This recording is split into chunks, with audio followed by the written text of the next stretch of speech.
ഞാൻ MG university Kottayam school of computer സയൻസിലെ research സ്കോളറാണ്. ഞാൻ അവിടെ PhD ചെയ്തുകൊണ്ടിരിക്കുകയാണ്. അപ്പോൾ ഈ PhDയുടെ വർക്കിൻ്റെ ഭാഗമായിട്ട് എനിക്ക് കേരള സ്റ്റാർട്ടപ്പ് മിഷനിൽ നിന്ന് ഒരു റിസർച്ച് ഫണ്ട് സാങ്ഷൻ ആവുകയും ബെസ്റ്റ് റിസർച്ച് ഇന്നോവേറ്റീവ് പ്രാക്ടീസ് എന്ന് പറഞ്ഞിട്ട് ഒരു അവാർഡൊക്കെ കിട്ടി. അപ്പം അതിനോടനുബന്ധിച്ച് ഞാനൊരു ഇന്ത്യൻ പേറ്റന്റിന് അപേക്ഷ കൊടുത്തിട്ടുണ്ടായിരുന്നു. ഇത് അപേക്ഷ സമർപ്പിക്കുമ്പം എനിക്കറിയില്ല, as per the Indian patent rule computer programs are not patentable എന്ന്. ഞാൻ അറിയാണ്ട് ഇതിനകത്ത് വന്ന് പെട്ടുപോയ ആളാണ്. ലൈക്ക് പേറ്റന്റ് എന്താണെന്നോ സോഫ്റ്റ്വെയർ ഫീൽഡിൽ അല്ലെങ്കിൽ കമ്പ്യൂട്ടർ പ്രോഗ്രാംസിന് പേറ്റന്റ് ഒരിക്കലും കിട്ടില്ല, അത് ഭയങ്കര ബുദ്ധിമുട്ടുള്ള കാര്യമാണെന്ന് എനിക്കറിയില്ല.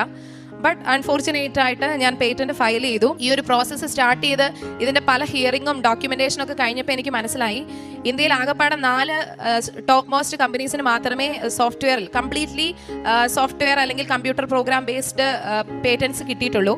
അത് മൈക്രോസോഫ്റ്റ്, ബ്ലാക്ക്ബെറി പോലുള്ള ബിഗ് ഷോട്ട് കമ്പനീസ് മാത്രമാണ്.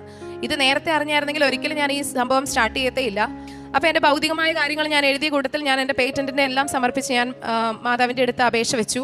അങ്ങനെ ഇതിൻ്റെ ഓരോ പ്രോസസ്സിലൂടെ കടന്നു പോകുമ്പോഴും ഞാൻ ഉടമ്പടി തൈലം എടുത്തു, ഉപ്പ് ഉപയോഗിച്ചു. അപ്പോൾ ഓരോ ഹിയറിംഗ് കഴിയുമ്പോഴും പേറ്റന്റ് ഓഫീസിൽ നിന്ന് കൺട്രോളർ എൻ്റെ അടുത്ത് പറയുന്നുണ്ട്, how this is possible Mintu. June 17-ാം തീയതി രാവിലെ ഞാൻ കൃപാസനത്തിൽ വന്നു. ഞാൻ വന്ന് മാതാവിൻ്റെ അടുത്ത് പറഞ്ഞു, എൻ്റെ ഫോർമുലയൊക്കെ ഫെയിൽ ആയിട്ടോ, ഇനി നിന്റെ ഫോർമുല മാത്രമേ വർക്കൗട്ട് ആവുള്ളൂ. അപ്പം ഇനി ഞാൻ വരുന്നത് ഇനി ഇവിടെ സാക്ഷ്യം പറയാനായിരിക്കണം എന്ന് ഞാൻ മാതാവിൻ്റെ അടുത്ത് പറഞ്ഞു. ജൂലൈ 15 എനിക്ക് ഇന്ത്യൻ പേറ്റന്റ് ഓഫീസിൽ നിന്ന് government of India patent sanction ആയി എന്ന് പറഞ്ഞിട്ട് എനിക്ക് സർട്ടിഫിക്കറ്റ് കിട്ടി.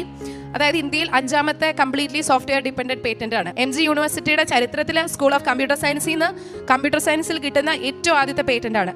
അങ്ങനെ ഒരു ചരിത്രമായി മാറാൻ മാതാവിൻ്റെ മധ്യസ്ഥതയിൽ എനിക്ക് ഈശോ വലിയ അനുഗ്രഹം നൽകി എന്നെ അനുഗ്രഹിച്ചു.